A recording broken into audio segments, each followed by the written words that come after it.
Welcome to Girls Guide to Germany, episode 3. On this episode, we're going to talk about why we're not leaving Germany. and we don't mean never leaving, but for the current moment, why we're not leaving Germany. Despite all the things that we discussed last time, all the hardships, all of that is worth it to us. And, you know, there's a reason why Hannah's been here for 10 years and why I've been here for 2 years and why I'm planning on starting a family here. Yeah, she's not bloated, she's pregnant. I'm pregnant. It's about to pop, and she's sitting here on the floor with me. So rude. But I thought we should start with a little German challenge. We are drinking tea from these very cutesy cups. Maybe by the time you hear this podcast, that will still be trending. Very demure, very cutesy. Very demure.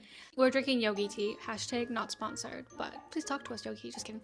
What does mine say? This is our little motto for the episode today. Mine says, Möge dein Kopf und dein Herz mit einer Stimme sprechen. Seems cryptic. Gute Stimme, that means like good vibes. Yeah, like... so like, this is gonna take us 10 minutes.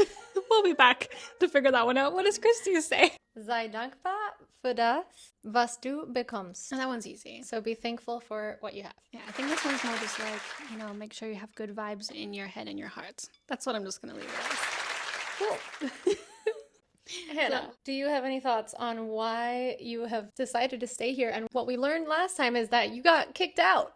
Yes. And why you decided to come back at that moment, and since then, why have you stayed? Well, I decided to come back because I had a nice boyfriend and a job, and that was like enough motivation. But why I've stayed for so long, even without the same boyfriend, and even when I was single here for 3+ years, I just fell in love with the lifestyle here. And it's hard to explain, but like once you're here, you feel like there's a different pace of life and a different way of doing things, and how efficient not always efficient when it comes to bureaucracy, but how efficient things are going. Like you just get on the train and you go to the train station. You can be in Paris in 8 hours. Not that it's always that you want to leave Germany, but it's just the social benefits of lifestyle and how generally easy my life is. I think that's the main thing. Is like I just love going out of my flat. I'm very privileged to live in a nice flat in a nice neighborhood. Because I live in such a nice neighborhood, I can just go out, get a delicious coffee, go for a beautiful walk, look at all the very demure flats in the neighborhood. That's gonna age this episode. That's gonna age us. Yeah, this week, demure was big. I just feel like the main character. I feel like, you know, even though you're not the main character, there's like millions of people who live in Hamburg, but I feel like here I am a main character. Yeah, so I would say that main character vibe for me was more my New York era. I lived in New York for many years, but being here after being in New York feels just so perfect. It's one of the biggest cities in Germany, but for me, after coming from New York, it's a smaller city, it's more manageable. I can just cycle around everywhere. It's just, everything is very accessible. The public transportation is amazing, in my opinion. I know people hate it. This is a very hot topic, actually, but I still think compared to a lot of other places in the world, like, fine, we can discount Switzerland and Japan. Those might be better train systems, but outside of that, pretty darn good, I would say. Yes, I think so. And Deutsche Bahn has its faults, but if you go to any other European country, everyone is complaining about their train system, and I'm sure it's much worse in other places. Yeah, overall, I feel like a lot of Germans, honestly, are a little bit spoiled. Like, that's just my perspective from having been here 2 years, but like every single time that I turn on the news, it's like incredible news. Like after being in the US and just hearing garbage every time that I turned on the news and just wanting to shut everything down and not look at it ever again. Another shooting. Just like, another shooting. It was just bad. It was, whether it's politics, whether it's, crime, anything that's happening in the US, it was just terrible. And then here, you turn on the news and they're like, we are going to give the people a cheaper Deutsche Bahn ticket for the summer. Haha. Like, it's amazing. Now there's a sign around our neighborhood, not sure if you saw that says like, sign here to get a base income for all residents, which is very socialist. I'm not sure if that's going to fly here, but basically there's like a new petition going that everyone in Hamburg should get the same income as a base income and then get your regular income on top of that, which would be amazing for freelancers. That's incredible. I would love that, but I don't know how that will affect the taxes because taxes are really high here. But like it's these kind of things are just like it would not fly. It would not fly even in Canada. And here people are like, yeah, that's a great idea. Absolutely. And then also, sure, yes, a lot of my American friends are like, well, what about the taxes? Isn't it so expensive? Yes. How is that worth it? It's like, yes, it's expensive. But even for my husband, he has a very normal 9 to 5. He gets to work way less here because there's just much more of a concern for like work-life balance. He has a lot more vacation days and we just get to spend a lot more time together because he's working from here in Europe where there's more values around having time with your family, for example, as opposed to in the US where even if you had a certain amount of vacation days, you would still kind of get shamed in the office for taking like a 2-week vacation would be like considered very long, and not a lot of people would do that just because it was just not part of the culture. For instance, I know people who work in tech in Canada or the US and they have unlimited vacation days, which they probably like to boast about, but that's a lie. We all know it's a lie because if it's unlimited vacation days, that means you probably have to get your vacation days approved in advance. And maybe you can have as many as you want, but it might be difficult getting them approved. So in Germany, actually, you are forced to take those 30 days holidays, and we're sitting here as two freelancers being like, yes, Urlaubstage. But when I was in corporate life, having those 30 paid holidays when I had a 9 to 5, that was amazing. It still was not enough, but it was still much better. Yeah, and even if I'm not in a 9 to 5, like I said, for my husband, that's very relevant. So for my family, that's relevant. And also just, I think for the people around me too, I feel like I have more time to go to a cafe with a friend. Like sometimes we'll have cafe und kuchen or something like that, where in the US, like you would feel more rushed. You wouldn't really have the time or even the money because everything is so expensive there. And here, things are kind of more reasonably priced, I find.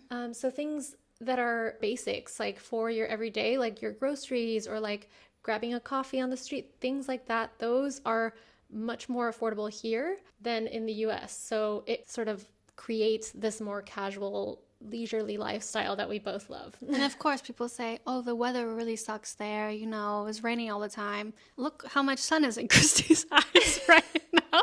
Yeah, for those of you looking at the video of this, the sun is shining right now. I'm going to actually close the curtain because it's causing a little bit weird shadow. 1 second. All right, that's better. And we're back with some nice light, not direct sunlight in our eyes.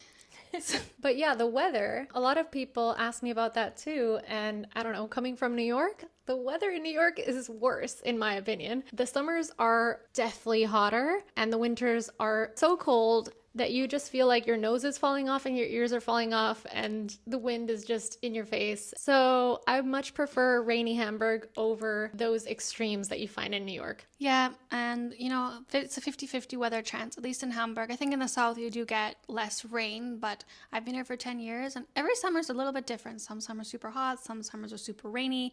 This summer has actually been super chill. I find pretty stable weather, not too hot, not too rainy, but it's been super nice and I feel lucky. Yeah, I like it here. The summers are amazing here, honestly. I love it. So some other reasons we're not leaving is probably because of the cost of living. For me, especially where I'm from in Canada, which is Victoria or Vancouver Island. When I left, cost of living there, I mean, wasn't really much of a concern because I did live with my mom and it wasn't something I thought about so much. But living in Germany for 10 years and going home to Canada every single time I go home, I'm like, this costs what? Like, you go to the grocery store and you're just like, how do people afford to live here? Like the groceries are so expensive. And the rent prices, I think in Hamburg have increased a lot since the last 10 years, but I still think comparing to places like Vancouver, New York, Toronto, I think you're still gonna find a much nicer place for your budget. And we get around with transit for 49 euros a month, which is so cheap. And I don't know how long it's going to last, but like these kind of things, these little expenses would be much higher in Canada or the US, I think, are a little bit lower here.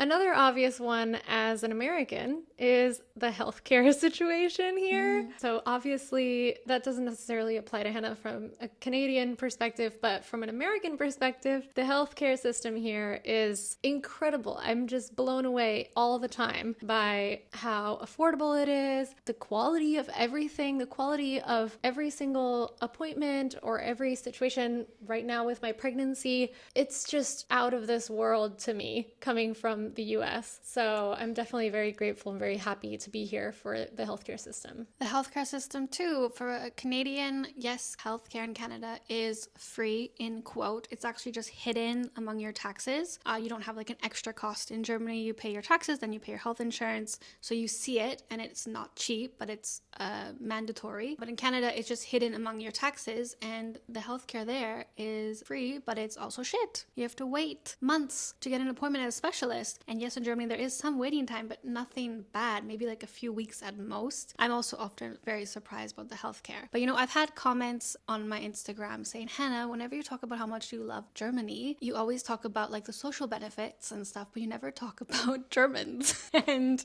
I think we need to talk about Germans. Well, I married a German. Yes, I'm dating a German. So obviously we do love our Germans, and some of our best friends are also from here. Yes, and I think there's something to say with having German friends or in a German relationship. These friends are going to be your friends for life. And of course, there's some walls that are put up with strangers. People are not as approachable, but when you actually get a German friend and you connect with that person, those are like some of your best friends. Like they will do anything for you. And I have to say, they're just amazing. And one reason I'm staying here is because of my friends. Not all Germans, a lot of them international, but a handful are Germans. So it's definitely one reason. Yeah, and I think if you don't know any Germans, then I challenge you to maybe go to Carnival one year. And I haven't even been to Carnival or Oktoberfest. See if any of those stereotypes are broken about Germans being so strict and square. Because sometimes they're very silly and very goofy. You could be surprised. Definitely. And in Hamburg, the stereotype that people are a little more closed off but friendly. And then you think about other cities that like Munich, people are just more snobby. But really, yes, these are all stereotypes. So when push comes to shove, like generally the millennial types of Germans in our peer area are not so bad as people may think. Yeah, I think one thing that I really love about Germans is that they seem to have really high standards. Like, they need a little spoon for every jam. Yes. That's to describe but them. Little spoons are great. I love little spoons. But that's literally something like I noticed when you're in Canada, you have the breakfast table and the peanut butter and the jam and the toast and the butter, and everyone's just using the same knife. That does not fly in Germany. No. But this also describes a lot about the culture. Yeah, high standards. I think that they're high standards, they want to do things right. So like, yeah, they might correct you, but at the end of the day, they have a point. And they're not doing it to be mean. They just want to live a high quality life. And I see it. It's evident being here that creates a very high quality life environment. There's like social standards, and they're not necessarily written on a paper. Sometimes I think they should be, but that's also why we started this podcast, is to kind of go over these things. But yes, these rules create some kind of living standard, and it kind of makes things work better, I think. Like, for example, the toilets here, they are so clean, even in a kebab shop. Like, the toilets are impeccable. I haven't been partying on the Keats enough. Okay. Some might not qualify, but I would say whenever I travel to any other country, I don't know, something has changed now. And I am part of the spoiled group that is here in Germany. And now I'm used to all the toilets being super pristine. And when I go somewhere you have to pay 50 cents even at the bar. This is why they're pristine. There's someone paid to do that. Really? At the bar? Yeah. You haven't been to the bar in a long time. I'm too pregnant. Actually, one of the first memories I had coming to Germany was that I was at a bar somewhere in the center of Hamburg, and you could pay 50 cents for the toilet, or you could buy an all-night toilet pass. No way. It was like $9. I've never seen that. And I have gone out, okay? All-night toilet pass, anyone? You can use the toilet as much as you want, and it's going to be clean. Wow. Well, at least it's clean. I appreciate that. Somebody's getting paid, Good for them. So aside from how clean the city is in general. And the bathrooms. Yeah. Aside from how clean the bathrooms are. The whole city in general, and all German cities, I would say, are relatively clean compared to a lot of other countries, which is super nice. And they're not only physically clean, they're also very ecologically clean. And they're also very green and lush. Hamburg for sure.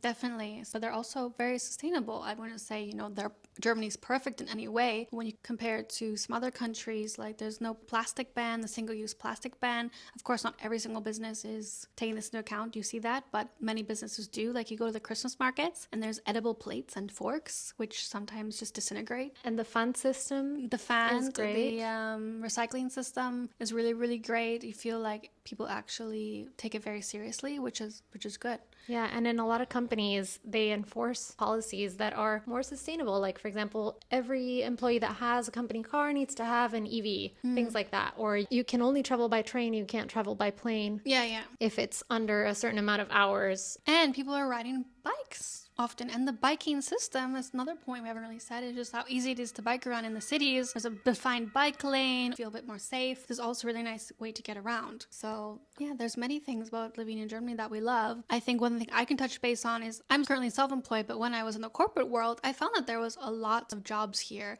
especially if you also know German. But even if you just know English, there's still really great opportunities for young people new in the job market and growing companies, international companies that need people, especially in Hamburg, Munich, Frankfurt, Berlin. And I think that's something that's kept a lot of people here because the jobs are good. They're not paying bad. They're paying pretty average or above average salaries, and you're getting really good experience. And I think that's bringing a lot of young people here. But that brings us to our next episode, is how to get a job in Germany, which is probably the most asked question, and it will require probably a whole nother episode. So we're not going to talk about that today. Yeah. But we're really happy that you're here and listen to this episode and that you'll stay for the rest. Make sure that you are Subscribe. subscribed and that you leave a comment, leave a review. Follow us both on Instagram, Christy, Jayo. or Hannah Teslin, or BBA Community _. And we'll see you at the next episode. Bye. Bye.